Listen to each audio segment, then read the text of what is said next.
And the hadith about hitting them when they are 9 or 10 has several different interpretations.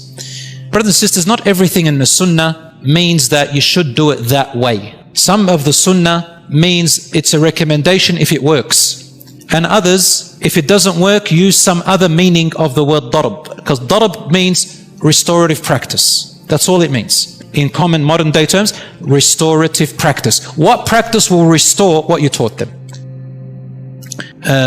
Parents, you have a role to play with your children praying. One of the first things is that parents are role models. So I advise parents, if you have children under the age of 7, do this. Make sure that you make it a habit in your house and make it a big deal. What is the big deal? As soon as Salah time comes, you stop everything. Even like if it's 1 minute, 2 minutes, that's okay. But the idea is you make a big deal out of it. It's a fiasco. Salah time, everything stops. Let your children get used to that constantly so that their personality before the age of 7, psychologically and scientifically, lots of studies have been done and established more or less that by the age of 7, a child completes their personality. And usually you fall back on that personality during your whole life. So if you can get that used to it, they look at Salah, this is a big deal, then inshallah, they'll fall back on it. Some people will say this is manipulation. No, it's not manipulation. You are instilling what they're born with. We have something called fitrah. And I think I've said this before, a senior psychologist, a reputable psychologist in the past named John Bowlby, he wrote a book about the theory of attachment.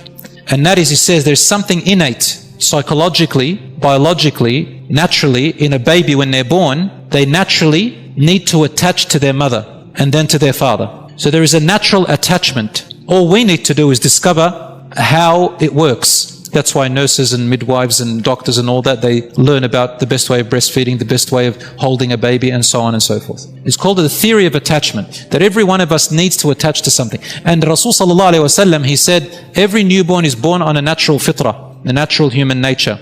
And then their parents either change them into a Jew, Christian, or a fire worshipper. So Islam is not a religion in the sense that someone made it up or it came out, popped out somewhere at the time of Muhammad sallallahu alaihi wasallam. No, Islam is a way of life. It's also called the natural religion. When people who study Islam know that Islam is a natural religion. It fits with our nature. But when nature is changed, when we change nature around, then we think that Islam is unnatural. But anyway, so that attachment. Let your children grow up before the age of 7 knowing it's a big deal. And smile about it. And have fun with Salah. Meaning after it, play with your children. If they pray with you, good. Just praise them and play with them. It doesn't matter if they're in their nappy and they've done a big one or they've done a small one or it's gone all over the floor or the smell comes out. Make a positive thing about it after Salat. That's okay.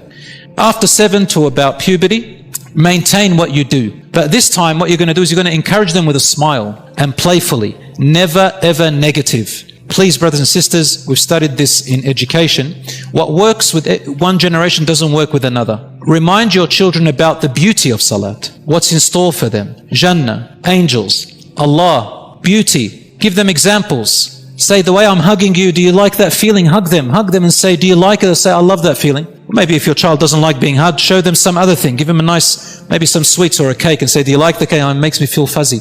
Say, do you want to feel fuzzy with Allah subhanahu wa ta'ala? Do you want to feel like as if you're hugging Allah, but you're not really? Yeah, I want to feel it. We do that in our salat.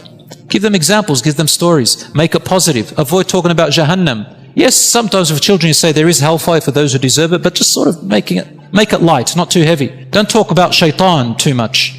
You'll traumatize them, especially before 7 years old. I even go further and tell parents that, about the toilet. When you say, A'udhu billahi min al-khubthi wal-khaba'ith, seek refuge in Allah from the khubthi and khaba'ith, the dirty male and female shaitan. Suddenly the child thinks there's a shaitan sitting inside the toilet. They're not going to go there anymore. I know one friend of mine whose child used to stand in front of the toilet like this, and holding onto the door and say, and he'd scream, A'udhu billahi min al-khubthi wal-khaba'ith, khaba'ith. And he'd go inside, scared and can't wait to get out, dribbling all over himself. Brothers and sisters, dripping all over that. Brothers and sisters, this is something that we need to take lightly, inshallah. Maybe say khubthi wal khaba'ith, meaning the toilet is a place of dirtiness, and it's a place where there's lots of different types of bacteria and stuff. Later on we can tell them. But the shaitan doesn't actually sit inside the toilet, maybe whispers or some other way. But the point is, brothers and sisters, I've just given it away to all the children here, they're going to have trauma tonight. So brothers and sisters, make sure you be positive about it. And the hadith about hitting them when they are 9 or 10 has several different interpretations. Brothers and sisters, not everything in the sunnah means that you should do it that way. Some of the sunnah means it's a recommendation if it works. And others, if it doesn't work, use some other meaning of the word darab. Because darab means restorative practice. That's all it means. In common modern day terms, restorative practice. What practice will restore what you taught them? Use different means. I know a friend who used to memorize the Quran, but his parents taught him the aggressive way. Aggression, aggression, aggression, aggression. Never love, never niceness. In the end, wallah, he only got halfway through the Quran and says, I'm not going to memorize anymore. And now he's a parent and says, I won't do the same thing. When I remember Quran, I love the Quran, but I hate the trauma that's attached to it. So let us not be one of those parents. Once they hit teenage years, brothers and sisters, be firm in reminding of the salat. At this point, hitting them is not going to work, or punishing them. You can punish them in other ways, but the punishment has to be more restorative practice, more of a reminder. And gently, like come and you say, okay, the phone's going. You're going to have to pray and make it normal. If they don't pray, say, oh, you haven't prayed. Remember, salat is the most important thing. And just be firm and calm. If you can't be calm, it's going to be a bit of a problem. You should see me when I used to teach. You got detention. Wallah, one time I sang it to him. Detention, detention. And he got detention and the kid's crying and I'm saying, don't worry, you'll be all right. When detention sat afterwards, said, you know why I gave you detention? Because this is what we wanted. And you reflect. You come back and give them feedback. Don't worry. So there's no need to be aggressive and shout and say you're going to hellfire. You just remind them, inshallah, as much as you can. My brothers and sisters, I've taken up too much of your time. Tonight was more of a reminder of salah and more of an awareness for those who are thinking of doing salat or not thinking, and to encourage them, inshallah, to come back to their salah, to come back to their prayer and love it and do it because they want to and do it because they chose to. Make yourself want to. You make that decision. Lift that blanket and do it and see how you feel after 40 days. Try it for 40 days. We ready to it? Yalla, let's all make a dua and say, oh Allah, grant me goodness. Say it. Oh Allah, grant me goodness in this world and in the next if I do my 5 daily prayers. And if I don't do my 5 daily prayers, grant me badness. No, I'm joking. Don't say that. If you make that dua, brothers and sisters, say, oh Allah, assist me and help me. Ameen ya Rabbal Alameen. Allahumma ij'alna min al-musallin. Oh Allah, make us among those who establish their salah.